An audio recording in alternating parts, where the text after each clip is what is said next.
Welcome all. Today we are going to know about the cloud framework and what is cloud framework and how cloud work in framework and we are also going to know the one cloud framework in very detail. तो पढ़ने से पहले हर video की तरह हम आज का course content देख लेते हैं हमारा कोर्स कंटेंट क्या है। आज का हमारा कोर्स कंटेंट कुछ ऐसा रहेगा। Cloud reference framework, characteristic feature of cloud computing. That cloud, I hope everyone know what is the characteristic features of cloud computing, but still as we are on the subject of cloud, so characteristics, their services, their models, in all concepts, when we study, we have to understand every time that characteristic features of cloud computing. Characteristic feature of cloud reference framework.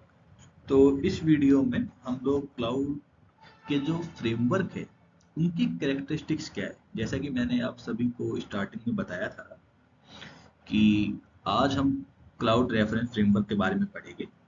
हम इसको cloud framework भी कह सकते हैं। Cloud reference framework का मतलब और cloud framework का मतलब एक ही है। कुछ स्टैंडर्ड्स और कुछ क्लाउड फ्रेमवर्क्स। यहाँ पे हम जो स्टैंडर्ड्स पढ़ेंगे वो क्लाउड कंप्यूटिंग के नहीं पढ़ रहे हैं। इस पे थोड़ा सा पॉइंट कीजिएगा। हम यहाँ पे जो स्टैंडर्ड्स पढ़ रहे हैं वो हम क्लाउड रेफरेंस फ्रेमवर्क के पढ़ रहे हैं। ओके, सो फ्रेमवर्क जब चूज करना था हम स्टार्टिंग से Amazon, Microsoft, Google azure and Google GCP का नाम अधिकतर ले रहे हैं। और ग्लोबल हब में पूरे कंप्लीट ग्लोबल हब में जो हमारा AWS है वो सबसे ज़्यादा मार्केट शेयर करता है। उस रीजन से मैं आप लोगों को AWS CAF के बारे में पढ़ाऊंगा। AWS CAF का फ्रेमवर्क क्या है, AWS CAF करता क्या है, AWS CAF की स्ट्रेटजीज क्या क्या है और AWS CAF करके हमारा एडवांटेज क्या है, हमारा डिसएडवांटेज क्या है। हम AWS CAF डिटेल में पढ़ेंगे और एट द एंड कंक्लूजन होगा जिसमें मैं आपको पूरा समराइज करूंगा कि मैंने आप लोगों को क्या पढ़ाया और आप लोगों ने क्या समझा। और अगर आप लोग की पॉइंट्स भी एंड में बनाना चाहे मैं इम्पोर्टेंट टॉपिक्स या इम्पोर्टेंट कीवर्ड्स बोलूँगा, आप लोग उसको कहीं पे अपने नोट में या फिर अगर आप लैपटॉप पे काम कर रहे हैं या आप किसी टैब पे काम कर रहे हैं तो आप वहाँ पे उसे नोट या राइट कर सकते हैं। Okay, so what is cloud reference framework? See, cloud reference framework is a standardized blueprint or model that provides a comprehensive guide for designing, implementing and managing cloud-based system. यहाँ पे कह रहे हैं कि जो क्लाउड रेफरेंस फ्रेमवर्क है ये एक स्टैंडर्डाइज ब्लूप्रिंट है। ब्लूप्रिंट क्या हुआ और यहाँ पे स्टैंडर्डाइज क्यों बोल रहे? देखिए, हम कोई भी क्लाउड फ्रेमवर्क अगर यूज कर रहे हैं हमको पता है कि वो जो फ्रेमवर्क है वो क्लाउड का है, हमें पता है। अब जो फ्रेमवर्क जब हम यूज करते हैं फ्रेमवर्क ऐसा नहीं होता है कि हम अपने हिसाब से कभी ये कर दे, अपने हिसाब से ये कर दे। फ्रेमवर्क एक स्टैंडर्ड ब्लूप्रिंट होता है कंप्लीट उस क्लाउड का जिसके अंदर हम काम कर रहे हैं। लेकिन लेकिन उसके कुछ पर्टिकुलर रूल्स है, पर्टिकुलर सेट ऑफ रूल्स है और पर्टिकुलर उसके कुछ पॉइंट्स है जिसको हमें याद रखना पड़ेगा कि जिस पे हम काम कर रहे हैं वो उन पॉइंट्स को चेक आउट कर पा रहा है कि नहीं कर पा रहा है। Okay, so cloud reference framework blueprint है, वो भी स्टैंडर्डाइज एंड ये एक मॉडल है जो हमें गाइड करता है हम डिजाइन कैसे करें, हम इम्प्लीमेंट कैसे करें और हम मैनेज कैसे करें अपना क्लाउड बेस्ड सिस्टम। मान लीजिए मेरा एक क्लाउड बेस्ड सिस्टम, मैंने एक एप्लीकेशन बना के उस पर डाल दी। अब मैं उस एप्लीकेशन को माइग्रेट करना चाहता हूँ। अब मैं माइग्रेट तो करना चाहता हूँ पर माइग्रेट से पहले मैंने एप्लीकेशन बनाई कैसे, मैंने एप्लीकेशन इम्प्लीमेंट कैसे करी और उसके बाद जब मैं इसे माइग्रेट कर रहा हूँ तो मैं इसे मैनेज कैसे कर रहा हूँ। सो बेसिकली होता क्या है, ये हमें एक गाइड प्रोवाइड करता है। ओके, ये हमें एक गाइड करता है कि आप ऐसे डिजाइन कर सकते हैं, आप ऐसे इंप्लीमेंट कर सकते हैं, आप ऐसे इसको मैनेज कर सकते हैं बहुत इजीली। मान लीजिए आप नए क्लाउड यूजर हैं, मैंने आपसे कहा कि आप मेरे को एक एप्लीकेशन क्रिएट करके दीजिए। आपने कहा सर हम तो नए हैं, हम कैसे कर दे सर, हमें तो बस थोड़ा बहुत थ्योरी आती है सर। लेकिन पर आप लोग कहेंगे कि सर हमें अभिनव सर ने स्लोक इंस्टीट्यूट से क्लाउड रेफरेंस फ्रेमवर्क बताया था, और एक फ्रेमवर्क सर ने हमें, मैं आपको आगे बताऊंगा, AWS CAF बताया था। सो AWS CAF में जाके आप कोई सा भी डिजाइन कैसे करना है, इंप्लीमेंट कैसे करना है, मैनेज कैसे करना है, उस पे जाके लाइक अ चाइल्ड, जैसे बच्चा चलना सीखता है वैसे आप उसमें क्लाउड सर्विसेज यूज कर सकते हैं, इतना इजी। सो ये क्लाउड रेफरेंस फ्रेमवर्क का एक सबसे बड़ा एडवांटेज है। और क्योंकि इसके नाम में ही फ्रेमवर्क है, मतलब फ्रेम वर्क, हमें एक फ्रेम में रह के वर्क करना है। Okay, so I give you example. So, for example, if I am going to create a car, so as an individual, I take engine from random things. I take battery from random things. I take their body from random, their steering, their wires, seats cover, and many more things which are present inside the car. I take bulk or any random stuff only for my requirement.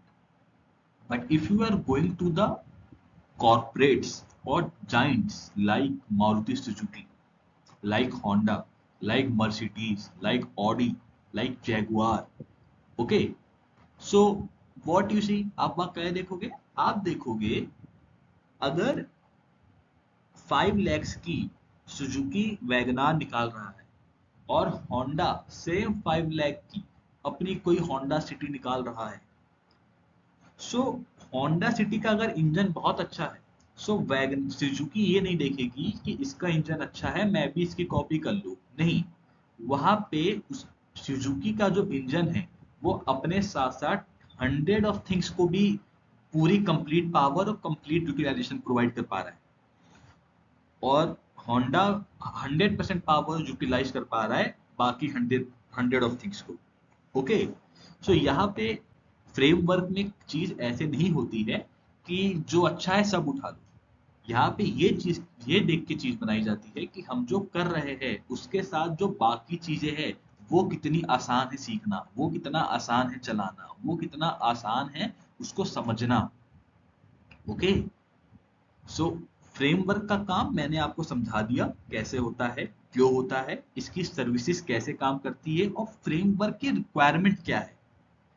अब framework क्योंकि cloud का है, सो मैंने आपको बताया cloud में जैसे हमने भी सुजुकी और हुंडई की बात करी, ऐसे हम क्लाउड की बात कर सकते हैं। क्लाउड, हर क्लाउड जैसे AWS, azure, GCP, Salesforce, IBM, ये सब अपने अपने रेफरेंस फ्रेमवर्क प्रोवाइड कराते हैं और इनके अकॉर्डिंग ही आप यूज कर सकते हैं, जैसे अभी हमने कार में समझा। ये एक वैल्यूएबल टूल है किसी भी ऑर्गेनाइजेशन के लिए अपने क्लाउड कंप्यूटिंग को लेवरेज करना और इफेक्टिवली और एफिशिएंटली यूज करना। सी, देखिए क्या है, मैंने अपने क्लाउड में एक डेटा बनाया कंपनी के लिए, सब उसमें मैंने 5 सर्विसेज यूज करी है, मेरा डेटा बहुत अच्छे से क्लाउड बहुत अच्छे से रन हो रहा है।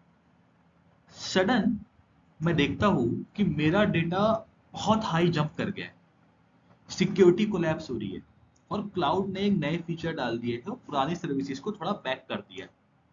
सो अब मेरे पे इतना टाइम नहीं है कि मैं फिर से पूरे ग्रेजुएशन टाइम या फिर से पूरा पर्टिकुलर कोई कोर्स लूँ और उसको सीखूं या याद करूं और समझूं कैसे चीजों को इम्प्लीमेंट करना है। No, I simply go to the cloud reference framework, and from the framework I am able to know कि नई सर्विसेज क्या है, इसको कैसे इस्तेमाल करना है, इसके क्या स्टेप्स है, और मैं कैसे अपनी प्रॉब्लम को सॉर्ट आउट कर सकता हूँ। ओके, एक कंसिस्टेंट अप्रोच क्रिएट हो जाती है क्योंकि फ्रेमवर्क जैसे मैंने भी आपको बताया एक स्ट्रीमलाइन अडॉप्ट करता है। सिक्योरिटी एनहेंस, ऑप्टिमाइज, परफॉर्मेंस, ये सब तो करेगा ही करेगा क्योंकि वो फ्रेमवर्क में काम कर रहा है।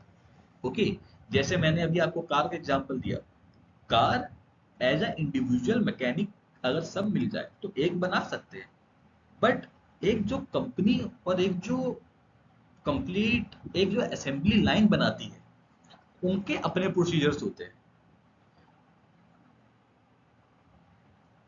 So cloud reference framework provide structure approach, जैसे मैंने आपको बताया स्ट्रक्चर में काम होता है। Critical aspects of cloud architecture, ये क्लाउड आर्किटेक्चर को देख के और अपने जो फ्रेमवर्क की सेट ऑफ रूल्स है उसके अकॉर्डिंग अप्रोच करते हैं, जैसे सिक्योरिटी, गवर्नेंस, कंपाइलेंस और बहुत सारे अलाइनमेंट जो बिजनेस गोल के लिए जरूरी है। क्लाउड फ्रेमवर्क गवर्नमेंट्स के रूल्स भी अपने माइंड में रखती है, जो कंप्लियंस है उसको भी मीजर करके रखते हैं। ऐसा ना हो कि हमने अपना फ्रेमवर्क बना दिया जी और अब दूसरे क्लाउड से या दूसरे डेटा से वो मर्ज नहीं हो पा रहा है, वो होमोजीनस डेटा पे ही काम कर रहा है या वो हेट्रोजीनस डेटा पे ही काम कर पा रहा है ना। इसको भी सब देख के फ्रेमवर्क क्रिएट किया जाता है। सिक्योरिटी एक बहुत बड़ा रीजन है। हम जब फ्रेमवर्क बनाते हैं तो हम इस चीज को माइंड में रखते हैं कि जो सिक्योरिटी हमारी है वो कंप्लीट रहे, और अलाइनमेंट जैसे कि बिजनेस गोल। ओके, और ये सब अलाइन मेनली इसलिए होते हैं ताकि जो बिजनेस गोल्स है वो कंप्लीट हो सके। देखिए, मेनली फ्रेमवर्क का काम है इंडस्ट्री में काम करना। इंडस्ट्री का मेन काम क्या है? प्रॉफिट कमाना। प्रॉफिट कैसे कमाएंगे? अपनी चीजें सेल करके या फिर अपने डेटा को हाईली प्रोड्यूस या हाईली ऑप्टिमाइज बना के। उसके लिए भी क्लाउड फ्रेमवर्क चाहिए, और बिजनेस कर रहे हैं तो भी क्लाउड फ्रेमवर्क चाहिए।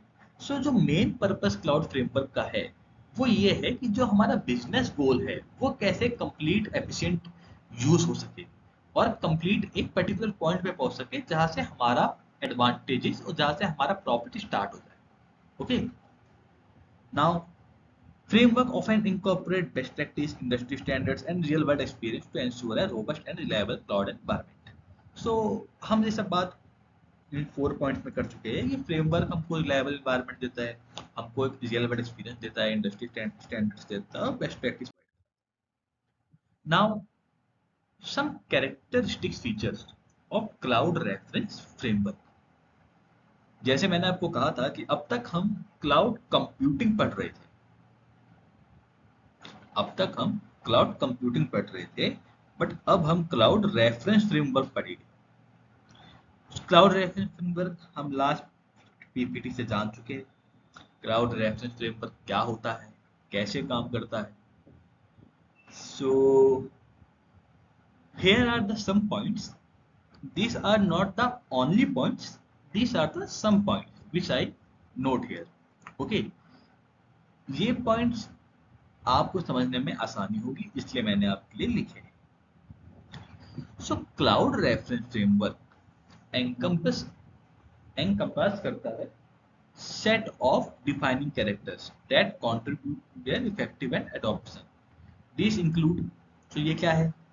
तो क्लाउड रेफरेंस एक कैरेक्टरिस्टिक डिफाइन करता है जिसका मेन काम है कंप्लीट इफेक्टिवनेस देना और बहुत जल्दी अडॉप्ट कर लेना जो हमारा करंट रिक्वायरमेंट है। जैसे मैंने अभी आपको एक एग्जांपल में बताया था, मान लीजिए मेरा डेटा सडन हाई डिमांड पे आ जाता है, सिक्योरिटी कोलैप्स होनी शुरू हो जाती है, कुछ सर्विसेज पैक होनी शुरू हो रही है, नई सर्विसेज का ऑर्डर डिप्लॉय कर दी है, मैं कुछ नहीं जानता हूँ, समय बहुत कम है, मैं क्या करूँ? सो मैं फ्रेमवर्क में जाके अपना सीख सकता हूँ। ज़्यादा से ज़्यादा मुझे 5 to 10 मिनट्स लगेंगे, हमें 5 to 10 मिनट्स लगेंगे और हम उसमें अपना काम कर लेंगे। So what are the characteristic features of cloud reference framework? So the characteristic feature of cloud reference framework is modularity, scalability, interoperability and security. So मैं इनके बारे में बताने से पहले थोड़ा सा आपको आइडिया दे दूं। What is modularity? What is scalability? What is security? See, modularity is a cloud reference framework that designed to be modular. Okay, इसका काम क्या है? ये ऑर्गेनाइजेशन को अलाउ करती है उनके हिसाब से रिक्वायरमेंट जो वो है वो उसके हिसाब से क्लाउड की कंपोनेंट्स, सिक्योरिटी गवर्नेंस को अडॉप्ट कर ले बिना इंप्लीमेंट किए हुए कंप्लीट फ्रेमवर्क। ओके, अब मैं AWS मान लीजिए यूज कर रहा हूँ, सो अब मैं पूरा फ्रेमवर्क नहीं लूंगा कि मेरे को पूरा फ्रेमवर्क चाहिए। मैं फ्रेमवर्क से बस वो समझ सकता हूँ, वो कर सकता हूँ, वो सीख सकता हूँ जिसकी मुझे रिक्वायरमेंट है। और जिसके मुझे रिक्वायरमेंट है, मुझे उसके लिए पूरा फ्रेमवर्क नहीं चाहिए। मॉड्यूलैरिटी इसी को कहते हैं कि जो मुझे चाहिए, जो मुझे अडॉप्ट करना है as a individual component, as a group component, या फिर कोई सिक्योरिटी हो, गवर्नेंस हो, मैं वही अडॉप्ट कर सकता हूँ बस। मेरी मेरी ये एक नीड है कि मुझे यही चाहिए और मैं वो प्रोवाइड कर सकता हूँ, जो मेरा इसमें ये एडवांटेज है हमारा। ओके, सो ये होती है modularity. Now what is scalability? Scalability के बारे में मैंने आपको बताया था। Scalability is one of the best use of cloud computing.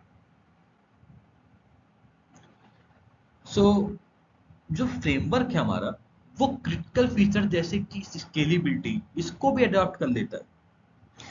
Scalability is very good feature, no doubt, but scalability is a critical feature because what you do when you use scalability, you basically increase your capability of the data. You need 500 data, you need 50 lakh data, you increase your scalability according to the data need. But it is not easy to do as possible as it seems to be here. Okay, so what you have to do? You have to do scalability in the cloud with a professional one. But in framework, it is very easy to use scalability and according to the evolving needs. As an organization, cloud environment guru, we all know. We all know these things. Okay, we all know this thing that in cloud environment or in cloud organization, there is need of big data. Actually, there is not a need of big data. There is a big data in tech giants mainly. Okay, आप Google use करते हैं, आप Amazon use करते हैं, आप GCP use करते हैं, तो ये क्या है? ये सब टॉप टेक जाइंट्स है जो आपका डेटा अपने पे एक्सेस करती है। आज आप सबका डेटा Amazon में है, आप सब शॉपिंग करते होगे, आप सब गूगल यूज करते होगे, आप सब माइक्रोसॉफ्ट विंडोज यूज करते होगे, सबका ऑपरेटिंग सिस्टम वही है ज्यादातर। आप सब लोग हार्डली हार्डली आप सब अब लोग बाहर शॉपिंग करने जाते होंगे, ज्यादातर जो न्यू जनरेशन है खासकर, सब फ्लिपकार्ट, मीशो, मिंत्रा। ओके, सो इसमें क्या है, इन सबके डेटा जो है बहुत बिग डेटा है। सो आपको स्केलेबिलिटी की नीड पड़ेगी। स्केलेबिलिटी आप क्लाउड के थ्रू कर सकते हो। आप नए हो, आपको नहीं पता, आप फ्रेमवर्क पे जाइए और इजीली आप स्केलेबिलिटी सीख जाइए। आप इजीली स्केलेबिलिटी यूज कर लीजिए अपने प्रोजेक्ट के लिए। It is not simple. Is it not easy? Yes, it is very easy and it is very simple. And why it is so? Why we are able to adopt the scalability feature? Because of the cloud reference framework. Okay, so let's move to the next topic. Interoperability. Interoperability. Now, what is this? See, it is a very crucial and seamless integration between different cloud services and platform. Okay, so cloud reference framework promote interoperability by stabilizing standardized interface and protocols, facilitating communication and data exchange between various cloud components. See, मैंने एक project बनाया, okay, मैंने एक website बनाई। उस website में बहुत simple काम है, 50 लोगों को उसमें रजिस्ट्रेशन करना है और 50 लोगों में से जो टॉप 10 होंगे, उन टॉप 10 को एक वाउचर मिलेगा जिससे वो cloud services 1 month free use कर सकते हैं। सो मुझे इसके लिए क्या चाहिए? मुझे इसके लिए एक साइट क्रिएट करनी पड़ेगी। साइट में मुझे डेटा एंट्री की जरूरत है, डेटा एंट्री के लिए मुझे एक फॉर्म की जरूरत है और फॉर्म के लिए मुझे डेटाबेस की जरूरत है। सो मैंने क्या किया, और डेटाबेस के साथ मुझे एक स्टोरेज की जरूरत है। स्टोरेज के साथ मुझे उसमें कोडिंग की जरूरत है कि जो टॉप 10 हो गए, उन टॉप 10 को मुझे फ्री वाउचर प्रोवाइड कराना है। तो वो फ्री वाउचर उन डेटास के एड्रेस पे अपने आप ऑटोमेटिकली जाना चाहिए, और उस पर क्लिक करके वो क्लाउड पे जंप करेगी और क्लाउड से 3 महीने की सर्विस टोकन से यूज कर सकते हैं। सो बेसिकली मुझे यहाँ पे क्लाउड के क्या कंपोनेंट चाहिए? मुझे यहाँ पे क्लाउड की सर्विसेज सारी चाहिए। क्लाउड के कंपोनेंट मुझे फ्रंट एंड बैक एंड चाहिए। फ्रंट एंड बैक एंड के बीच मुझे नेटवर्क, स्टोरेज, सिक्योरिटी, मेंटेनेंस चाहिए, और इसके बीच मुझे इंटरनेट चाहिए। सो ये जितने कंपोनेंट्स और वर्चुअलाइजेशन चाहिए। सो इन कंपोनेंट्स के बीच जो ये काम चल रहा है कि एक यूजर ने क्लाउड सर्विसेज पे जाके क्लाउड सर्विसेज पे अपना डेटा भरा, डेटा भरने से उसको नेटवर्क के थ्रू उसके नेटवर्क में एक दूसरे डेटा के एड्रेस में गया, और बहुत सारे कंपोनेंट्स ने मिल के एक कंप्लीट प्रोजेक्ट को सक्सेसफुली रन कराया। सो ये रन कैसे हो रहा है? ये रन हो रहा है with the help of the cloud reference framework. And cloud reference framework जो इस प्रोसेस पूरा हो रहा है, उस प्रोसेस को हम कहते हैं इंट्रोपरेबिलिटी। ओके। सो मुझे लगता है कि आप ये समझ गए होंगे, क्योंकि मैंने आपको बहुत एक बेसिक एग्जांपल से समझाया है। So without delay let's move to the next topic, security. So security is the main concern of cloud. Security is basically the main concern for every new technology. Security is always a concern from the era of the computer begins, and security is always a reason to make our technology more advanced and advanced and advanced. Okay, I give you example of security. हम पहले जब एक data से दूसरे data को search करते थे, so we use the protocol HTTP. Okay, now we use HTTPS. Okay, when we use worldwide access for the data, we use HTTPS. But when we use our small network for the high data transferring, we use SSH. What is SSH? What is SSH? In SSH जो हमारा data है वो packets की form में from point a to point b transfer करता है, using high data security, cryptography and many other technology. It even doesn't see the network path. It doesn't even show the router's path. It doesn't even show the data packets in which form.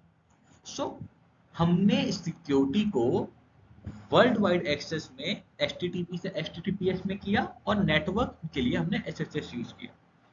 तो अगर हम security को as a high purpose ना देखते, तो हम अपने data को, नेटवर्क को कभी इतना मॉडिफाई ना कर पाते. Same things happen with the cloud. Same things go with the cloud. Same things happen with the cloud. Same things go with the cloud. Hope you understand all. So this is a security purpose. Now, security is a paramount concern in cloud computing. मैंने आपको जैसा कहा कि cloud में हमेशा security बड़ा reason रहा है, और बड़ा रीजन इसलिए नहीं रहा है कि क्लाउड सिक्योर नहीं है, क्योंकि क्लाउड बहुत बिग लेवल पे प्ले करता है. सी, क्लाउड कोई छोटी या कोई स्मॉल टेक्नोलॉजी नहीं है. Cloud is a world wide technology. We are able to make the complete data of this world in our cloud. Yes, सही सुना आपने. पूरी दुनिया का डेटा हम क्लाउड में स्टोर कर सकते हैं. It is that powerful. But अगर हम पूरी दुनिया का डेटा क्लाउड में स्टोर कर सकते हैं, सो हमारे जो चांसेस है ऑफ द डेटा थेफ्ट वो इंक्रीज हो जाएगी. सो उसके पर्पज से हम सिक्योरिटी वर्ड इस्तेमाल करते हैं, सिक्योरिटी यूज करते हैं, ताकि सिक्योरिटी एक हमेशा क्लाउड में टॉप नॉच रहे. और and in the present time, you believe me, in the present time It is hard, it is hard from the owner of the cloud to steal our information. क्या कहा मैंने? क्या कहा मैंने? मैंने आपसे कहा जो क्लाउड का ओनर है वो भी आपका डेटा नहीं थेफ्ट कर सकता.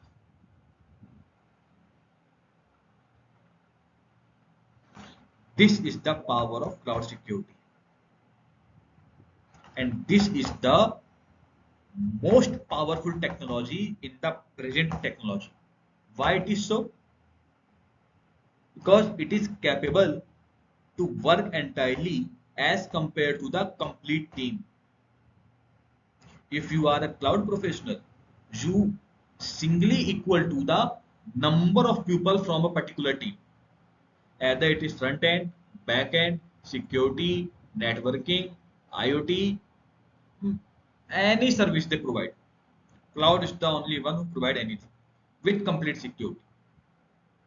And in framework, we are also able to take the security as same as we take the security in our cloud. Some more features of cloud reference framework: governance and compliance, cost optimization, operational excellence. See, cloud reference framework, जो cloud reference framework है ये कुछ policies establish करता है और policy establish के साथ साथ ये कंट्रोल करता है रेगुलेशन, डेटा प्राइवेसी और इंडस्ट्री स्टैंडर्ड्स, और प्रमोट करता है कंप्लायंस, रिस्क मिटिगेशन, अकाउंटेबिलिटी. देखिए क्या है कि क्लाउड रेफरेंस फ्रेमवर्क कुछ पॉलिसीज इस्टेब्लिश करते हैं, कुछ प्रोसीजर्स इस्टेब्लिश करते हैं और कुछ कंट्रोल करते हैं रेगुलेशन, डेटा प्राइवेसी को लेकर. फॉर एग्जाम्पल आप देखते होंगे हम जब कुछ एप्स डाउनलोड करते हैं सो वो कहते हैं एग्री टू द एग्रीमेंट. हम उसको नहीं करेंगे तो आगे नहीं बढ़ पाएंगे और हम एग्रीमेंट पढ़ते भी नहीं है और हम उस पर टिक कर देते हैं. उस पर जो मेन कॉस्ट होता है वो होता है डेटा प्राइवेसी का, कि हम आपका डेटा उन कंपनीज को देंगे जिसको आप सर्च कर रहे हैं. जैसे मान लीजिए मैं एक साइट पे गया हूँ और मैं उस साइट पे सर्च कर रहा हूँ for example the new bikes. अब न्यू बाइक्स में मैं सर्च कर रहा हूँ सो bikedeco.com, okay, bikedeco.com directly take my data from that site if I give the permission of data privacy, and this show me, and from any message or from any ad they able to come on my phone screen or my laptop screen and show the pop-up message. And you all are know that what is the pop-up message, how pop-up message show that, hey, are you want to purchase a new bike, hey, are you want to purchase a new bike, get ready for a new ride. So this is data privacy. That what is my data privacy? My data privacy is that I give my data to the particular thing only if I am able or I want to give the data. But in cloud computing, it is not that so. In cloud computing, you have data privacy, industry standards. No one is able to take your third-party advertisement and third-party able to track your network traffic. Okay. So now cost optimization. So framework provides guidance of right sizing resources, optimize utilization, and leverage cost effectiveness cloud service to reduce expenditure while maintaining performance. So cloud reference framework हमको सबसे अच्छे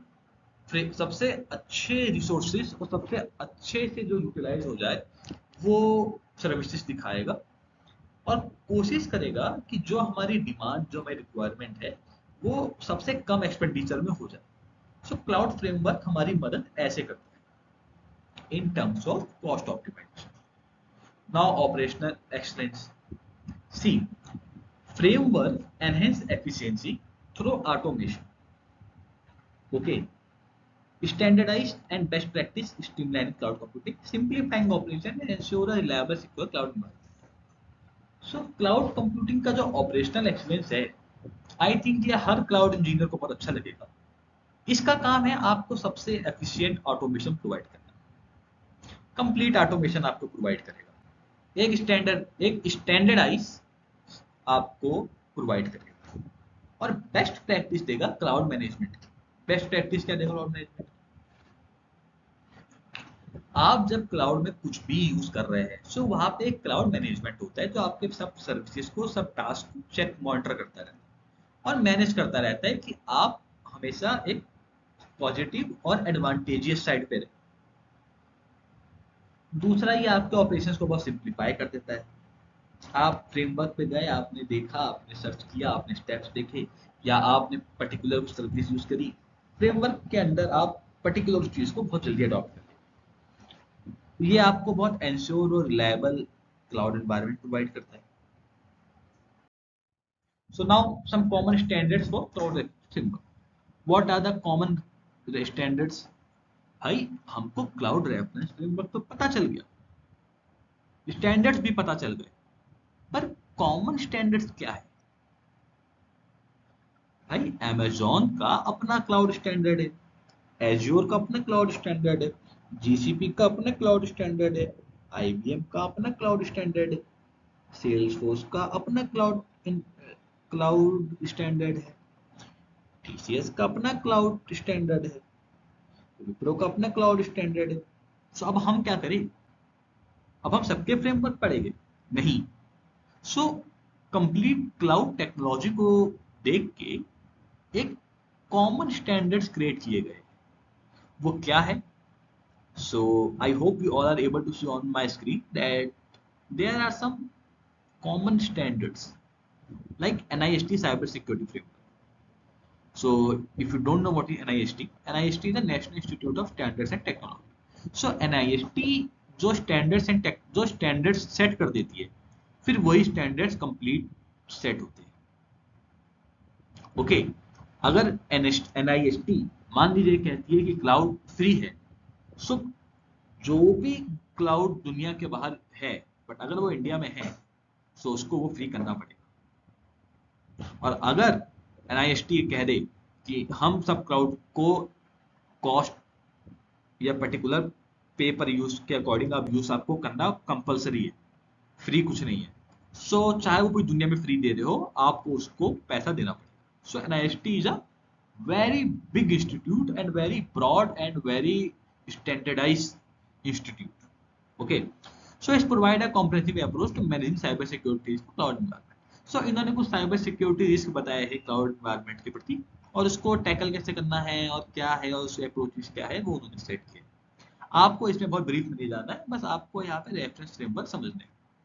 ISO IEC, see ISO IEC they are the very powerful organizations, and not for the current time but from the beginning they are the very important and very useful organizations, because every time and every step of the revolution of technology they provide very important standards and they provide very useful standards which revolutionize and which evaluate the technology.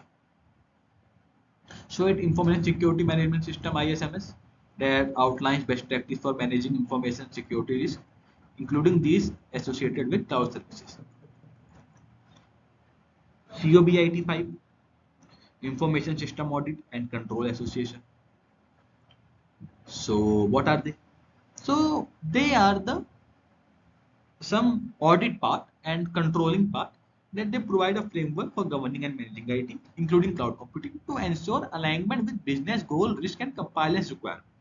So इन्होंने framework provide कराया government और IT sector को, including cloud computing, जिसमें इन्होंने ensure कराया कि जो alignment है और जो बिजनेस गोल है हमारे, वो रिस्क और कंप्लायंस रिक्वायरमेंट के हिसाब से ऐसे ऐसे होगी और आप इतने इतने यूज कर सकते हो।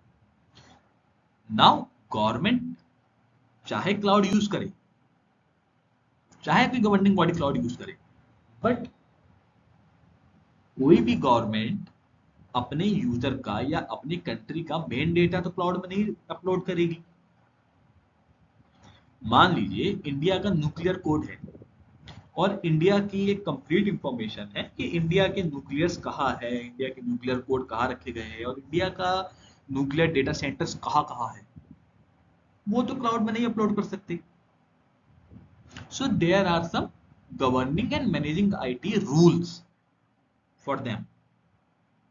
Okay, so this is basically very simple, that they provide the framework with some governing managing IT, including cloud computing, and ensure that the business goals, risk, compliance, all are in the need of require, and they all are able to complete the requirement or the needfulness.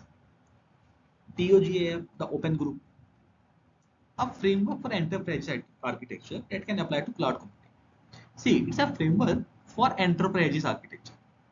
It's for business goal, as I told you from the earlier, that framework is basically for the business completement. And why it is for business completement?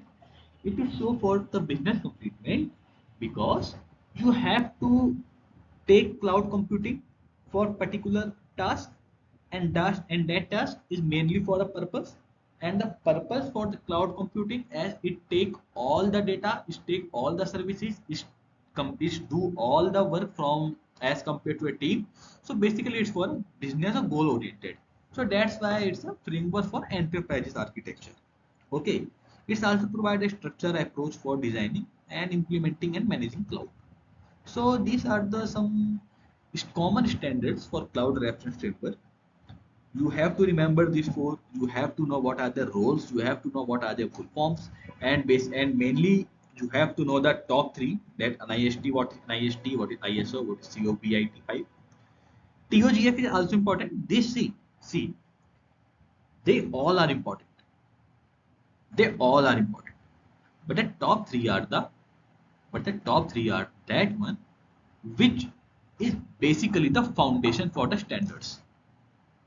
Okay, but these all are important. It's not like कि आप तीन कर लीजिए, fourth मत कीजिए, नहीं, आपको चारों करने हैं, बट चारों में आपको टॉप थ्री तो याद होने ही चाहिए. So let's move to the next slide. So some common standard for cloud reference framework. So जैसे हमने अभी वो फोर किए, हम आगे के भी कुछ पढ़ लेते हैं. So Cloud Security Alliance and Open Web Application Security. So basically हम इसको हटा देते हैं क्योंकि ये 2 बार आ गया है. Sorry for this mistake. And so जैसे हम CSA से समझ पा रहे हैं कि CSA बेसिकली है क्या. क्लाउड सिक्योरिटी अलायंस, नाम से ही हम समझ रहे हैं कि एक क्लाउड सिक्योरिटी अलायंस है. क्लाउड में सिक्योरिटी है, उसके अलायंस के लिए हम लोगों ने एक फ्रेमवर्क बना दिया. तो cloud security alliance develop and promote best practice for secure cloud computing, हम समझ गए थे. It provide guidelines for cloud security controls, yes, risk management and data protection. Ensure a secure cloud environment. So ये हमें guideline provide कर रहा है, security controls कर रहा है, रिस्क मैनेजमेंट कर रहा है और डेटा प्रोटेक्शन और इंश्योर कर रहा है कि जो सिक्योर क्लाउड एनवायरनमेंट हमारा है वो सेट हो. Open web application security project. So it's a non profit organization. ये देखिए नॉन प्रॉफिट ऑर्गेनाइजेशन है. ये वो नहीं है कि ये कुछ कर रहे हैं तो इनको पैसा चाहिए या फिर इनको डेटा चाहिए, नहीं. ये नॉन प्रॉफिट ऑर्गेनाइजेशन है जिनका मेन काम है सॉफ्टवेयर की सिक्योरिटी को इंप्रूव करना. See, there is a cloud security. हमने क्लाउड तो सिक्योर कर दिया, पर जो डेटा हमने उसके अंदर डाला, क्या हमारा डेटा सिक्योर है? For example, there is any service और there is any automation that, or there is any chance that from the inside there is a bug.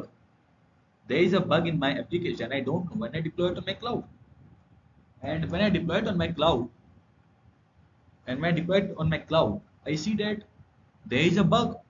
Now cloud is protected from outside, but is it protected from the inside? Yes, it is protected from the inside. Bug who is trained inside the application, inside a cloud, is not able to do a single fault to my complete application or to any cloud service. And why it is so? Because Open Web Application Security Project improving the security of software application, including those deployed in the cloud, and security recommendation, testing tools, training resources to address common vulnerabilities to in web application. So जैसे मैंने भी आपको बताया कि मेरी application में deploy कर रहा हूँ तो वो उसको भी प्रोटेक्ट कर रही है. और बाहर से तो आप जानते ही किसी में इतनी पावर नहीं है जो क्लाउड को अंदर बाहर से क्रैक कर दे.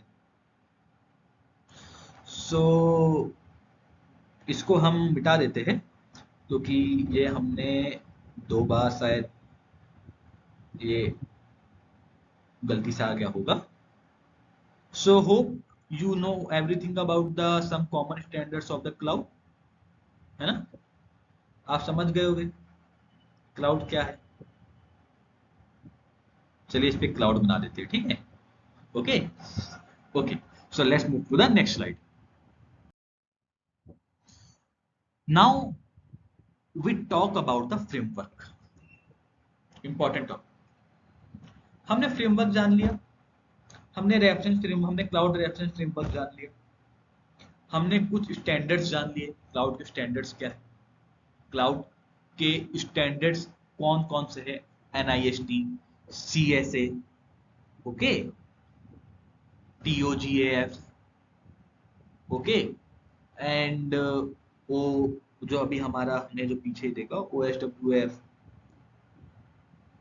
सो ये थे, अब तक हमने पढ़ लिए cloud reference model, cloud services, characteristic of cloud reference framework, cloud framework, type of standards, type of cloud standards and models. Now we come to the framework. So here I choose the framework about the AWS CAF. Now what is AWS CAF? But before going on the topic, that is AWS CAF, I want to tell you that why I choose AWS CAF. I am also able to choose the Azure Google. I am also able to choose the Google models. I am also able to choose the some IBM carriers. But no, AWS CF. See, AWS is one of the major cloud in the world who share the maximum data. AWS share 31%, and the second one, that is Microsoft Azure, share 25%. So there is a 6% difference between the Amazon and Microsoft. So Amazon is a tech giant and the leading one. Also, Amazon is easy to use in cloud service because they provide various services. They provide number of services, and they also work in the detail as well as on the upper mode. Where other cloud services also work in detail and upper mode, but not as much as AWS do. So now AWS Cloud Adaptation is a comprehensive framework developed by Amazon Web Services to guide organizations in adopting cloud computing effectively. It provides a structured approach for addressing key areas such as business strategy, cloud architecture and operational excellence. I hope ये सब हम starting से पढ़ते आ रहे क्या है, मैं फिर भी आपको बता देता हूँ। AWS CAF फ्रेमवर्क AWS के द्वारा बनाया गया है और इसका मेन काम है कि जो हम क्लाउड कंप्यूटिंग अडॉप्ट कर रहे हैं वो इफेक्टिवली अडॉप्ट कर पाए, इजिली अडॉप्ट कर पाए और बहुत सिंपल स्ट्रक्चर बना के हमको देता है ताकि हम इसमें अपनी बिजनेस स्ट्रेटेजी, क्लाउड आर्किटेक्चर, जो हमारे ऑपरेशन है उसको एक्सेलेंटली यूज कर सके। एक्सेलेंटली, व्हाट आई से excellently, means of excellently means आप अगर 100% यूज करना चाह रहे हैं तो आप 100% ही यूज कर पाए और फ्रेमवर्क आपको गारंटी देता है कि वो आपको 100% यूज प्रोवाइड करा देगा। सो नाउ सम की points about the framework, like business strategy. So basically जैसे मैंने आपको बताया कि ये स्टेज फोकस करती है बिजनेस गोल्स के लिए, क्लाउड की स्ट्रेटजीज अडॉप्ट करती है और ऑर्गेनाइजेशनल की रेडीनेस करती है। मान लीजिए मुझे क्लाउड सर्विसेज कहाँ करनी है, तो मैं उसके लिए अगर वीडियो देखता हूँ तो मेरे को बहुत टाइम लग जाएगा। मैं फ्रेमवर्क पे गया, मैंने ऑर्गेनाइजेशन रेडीनेस पढ़ी, बस मैंने सीख ली, वो मुझे स्टेप्स बताएगा, मुझे स्टेप्स के हिसाब से चलना है। वो ट्यूटोरियल वीडियो सब साथ में अपलोड कर रहे हैं, नहीं देखनी वीडियो, पॉइंट से समझ जाओ, प्रिंट कर लो। इन मदद करता है बिजनेस नीड में आपकी। क्लाउड के बेनिफिट्स क्या है आप वो यूज करिए। देखिए, आप और हम क्लाउड यूज कर रहे हैं, बट उसका कंप्लीट बेनिफिट कौन जान सकता है? जो उसके बारे में पढ़ेगा। और पढ़ेगा कौन? जब वो उसके बारे में रीड करेगा। और रीड कहाँ से करेगा? AWS के थ्रू। AWS क्या है? फ्रेमवर्क है। तो हम फ्रेमवर्क के थ्रू अपना AWS के बारे में सब जान सकते हैं। So cloud architecture, this stage outline the design implementation cloud infrastructure. So इसमें हम क्लाउड इंफ्रास्ट्रक्चर भी यूज कर सकते हैं, एप्लीकेशन भी यूज कर सकते हैं, सर्विस भी यूज कर सकते हैं। ये बेसिकली डिफाइन करता है आर्किटेक्चर प्रिंसिपल्स को, selecting appropriate AWS service and build a secure and resilient cloud environment. Okay, so इसका जो मेन काम है ये है कि ये इन्वॉल्व करता है आर्किटेक्चर प्रिंसिपल को डिफाइन करने में। सर हमारा आर्किटेक्चर प्रिंसिपल है क्या? हम जिस क्लाउड पे काम कर रहे हैं, हम जिस फ्रेमवर्क पे काम कर रहे हैं, उसका आर्किटेक्चर है क्या? सो आप अगर अपने लेफ्ट साइड में ये इमेज देख पा रहे हैं, मैं मेरे को जब थोड़ा सा 5 सेकंड दीजिए। हाँ, अगर हम इसको देख पा रहे हैं तो आप देखिए इसमें फ्रेमवर्क है। ये फ्रेमवर्क थोड़ा सा 3D मॉडल में एक्सप्लेन किया गया है। इमेज है बट इमेज में 3D मॉडल से एक्सप्लेन किया गया है कि देखिए ये क्लाउड है, ये इसके डिफरेंट डिफरेंट आर्किटेक्चर है जो इससे कनेक्ट हो रहे हैं। मान लीजिए ये इसका फ्रंट एंड है, ये सब इसके बैक एंड है, ये इसका मैनेजमेंट है, ये इसकी क्लाउड सिक्योरिटी है। सो ये सब क्या हो रहे हैं, डायरेक्टली इससे कनेक्ट हो रहे हैं। सो ये प्रिंसिपल्स है आर्किटेक्चर के कि ये एक दूसरे से कनेक्ट हो रहे हैं, एक दूसरे की सर्विस प्रोवाइड कर पा रहे हैं, सब आपस में इंटरकनेक्टेड है। अभी हमने पीछे वर्ड पढ़ा था इंट्रोपरेबिलिटी, पढ़ा था इंट्रोपरेबिलिटी पढ़ा था हमने। सो ये इंट्रोपरेबिलिटी सब वर्ड यहाँ पे यूज हम कर सकते हैं। सो यहाँ पे यही कह रहा है कि डिफाइन करता है architecture principle and selecting appropriate AWS services and building a secure and resilient cloud environment. ये आपको AWS सर्विस के साथ सिक्योर और कंप्लीट क्लाउड एनवायरनमेंट देगा जो कि रिसाइलेंट हो, जहाँ पे आपको प्रॉब्लम, बग्स, पॉपअप, मैसेजेस ये सब ना परेशान कर रहे हो। ना ऑपरेशनल एक्सीलेंस। सो ऑपरेशनल एक्सीलेंस क्या होता है? हम देखिए किसी भी चीज को जब करते हैं तो हम उसमें कुछ ऑपरेशंस करते हैं, टास्क करते हैं। तो जब ऑपरेशंस करते हैं तो वो ऑपरेशंस एक्सीलेंट कैसे हो, वो फ्रेमवर्क हमारी उसमें हेल्प करता है।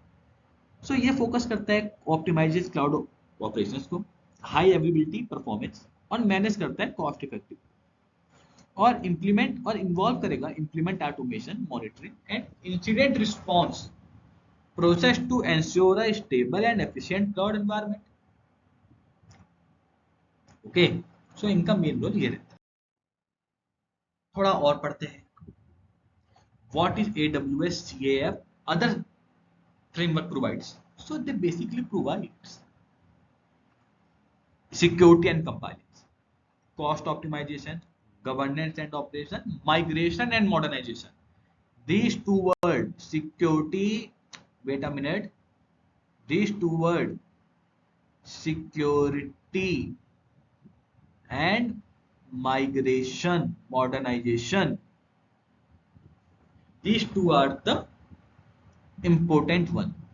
These two are the important one. बस हम ये स्टार्टिंग से पढ़ रहे हैं, ये दो important है। Okay, so now what is security compliance? So basically the security and compliance is a framework जो हमें बेस्ट प्रैक्टिस, जो इंक्लूड करेगा बेस्ट प्रैक्टिस क्लाउड एनवायरनमेंट को सिक्योर करने के लिए, हमारे डेटा को बचाएगा जो सेंसिटिव है, और जो एक रेलिवेंट रेगुलेशन है उसको कंपाइल करता रहेगा। देखिए क्या है, अगर पर्टिकुलर डे चेकिंग हो रही है सो हमारे डेटे की प्रोटेक्शन बहुत बढ़ जाती है। इसका एग्जांपल मैं आपको देता हूँ। हॉस्टल में एक वार्डन होता है। वार्डन का काम होता है हर दिन बच्चों का चेक करना कि बच्चे जहाँ सो रहे हैं, जहाँ बैठ रहे हैं, जहाँ खा रहे हैं, वहाँ सब ठीक है, प्रॉब्लम तो नहीं है, बच्चे रात में उसी जगह पे है जहाँ उनको होना चाहिए, अटेंडेंस लगती है। तो अगर वार्डन ये काम ना करे सो ये जो एक पर्टिकुलर एक डर है, एक प्रोटोकॉल है और एक गाइडलाइंस है, ये सब धीरे धीरे वीक होनी स्टार्ट हो जाएगी। सो इसको वीक ना हो इसके लिए एक रेलिवेंट रेगुलेशंस कंपाइल करी जाती है सिक्योरिटी एंड कंपाइलेंस के through. It cover aspects such as access control, encryption, vulnerability management and engineering response. ये एक्सेस करता है, कंट्रोल करता है, एनक्रिप्ट करता है आपके डेटा को, मैनेजमेंट भी अलाउ करता है, और इंसिडेंट रिस्पांस, मान लीजिए आपसे कोई गलती हो गई या कोई अचानक से इंसिडेंट हो गया तो उसका डायरेक्ट रिस्पांस आपको देगा। आपकी एक सर्विस है, उस पर सडन ऑफ एरर आता है तो ये वेट नहीं करेगा, ये उसको ऑप्टिमाइजेशन, रिपेयरिंग के साथ साथ आपको डायरेक्ट मैसेज कर देगा कि आपको उसको सॉर्ट करना। Cost optimisation.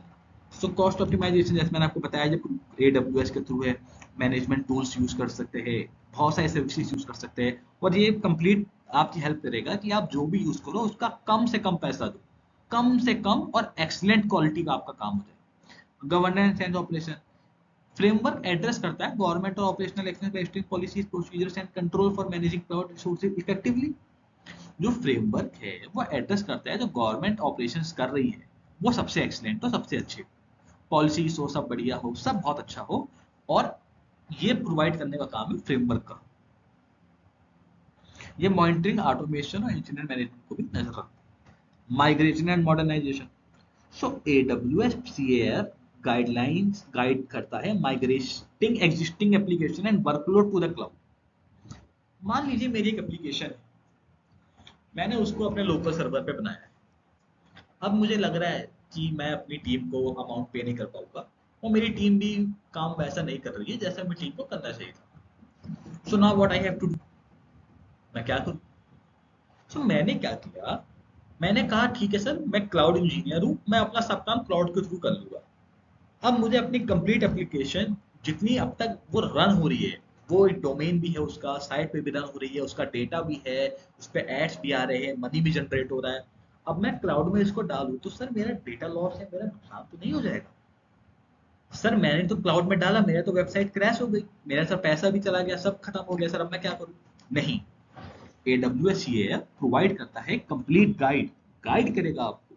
ये भी नहीं कि आपने कि जब पूछा है वीडियो से देखा उसमें भी डाउट है, कंप्लीट गाइड करेगा कैसे आप अपनी एप्लीकेशन को AWS पे डाल सके with complete set steps.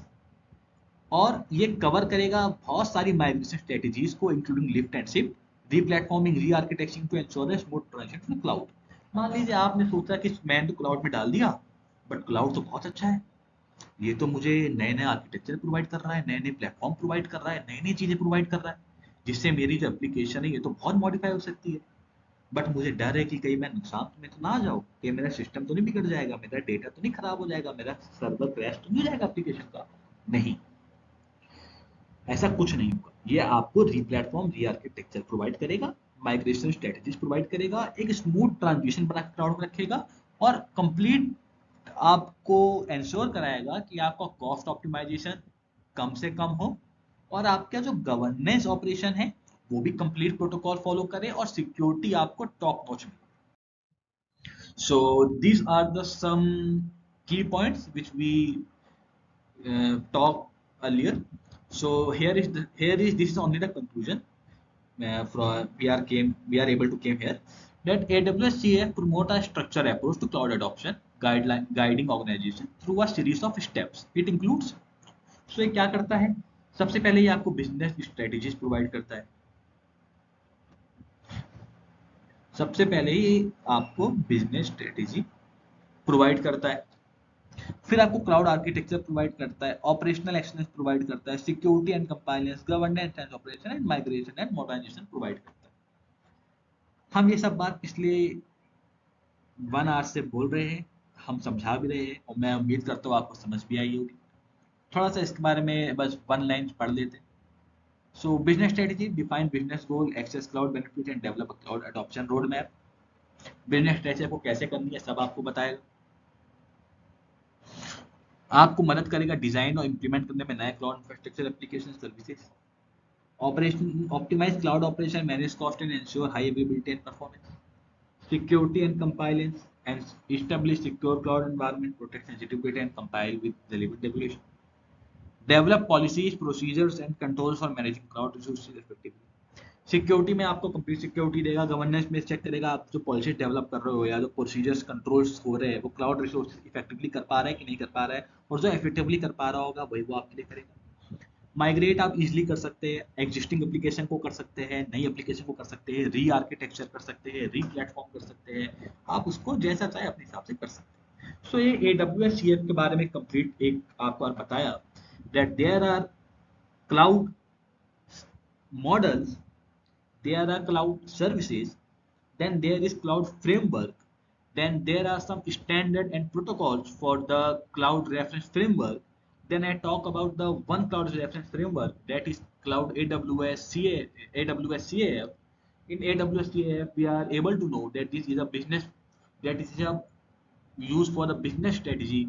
This also used for cloud architecture, for operational excellence, for security and compliance, for governance and operations, for migration and modernization, and various. और AWS Amazon का framework है जो हमें step by step guide करता है। हम इसमें अपनी एप्लीकेशन डिप्लॉय कर सकते हैं, डेवलप कर सकते हैं, रीप्लेटफॉर्म कर सकते हैं, री आर्किटेक्चर कर सकते हैं, बिजनेस स्ट्रेटजीज के लिए जो बेस्ट रोड मैप है वो प्रोवाइड कर सकता है, ऑपरेशन जो सबसे बेस्ट एंड एक्सलेंट हो वो प्रोवाइड होता है, पर्टिकुलर गवर्नमेंट की पॉलिसीज के अंडर हम काम कर सकते हैं, सिक्योरिटी आपको टॉप नॉच मिलेगी। तो ये सब AWS का एक फ्रेमवर्क था। So that's all for today. So I hope आपको AWS फ्रेमवर्क समझ आया होगा। इजी था, बहुत मुश्किल नहीं था। क्लाउड में ही क्लाउड फ्रेमवर्क आता है। क्लाउड फ्रेमवर्क में हम अमेजोन, गूगल, माइक्रोसॉफ्ट का ले सकते थे, हमने अमेजोन का लिया। Amazon global hub leading one है तो हमने अमेजोन का लिया। हमने उसकी स्ट्रेटजीज पकड़ी, हमने उसको ये पकड़ा कि वो काम कैसे करता है, और हमने बहुत सारे काम उसमें सीखे कि कैसे कैसे काम करता है और क्या क्या काम ये प्रोवाइड कर सकता है as a framework. Okay, so let's conclude everything. So first we study cloud reference framework, cloud characteristic, cloud reference framework characteristic, cloud frameworks, need of cloud frameworks, why we need cloud frameworks, what is the use of cloud frameworks. Then we come to the some standards like for example we use here NIST, we use here CSA, we use here OSWAF, we use here ISA, and many. So these are the PPT which we are able to talk about. So hope everything is clear. So let's conclude everything and meet in the next session. Thank you.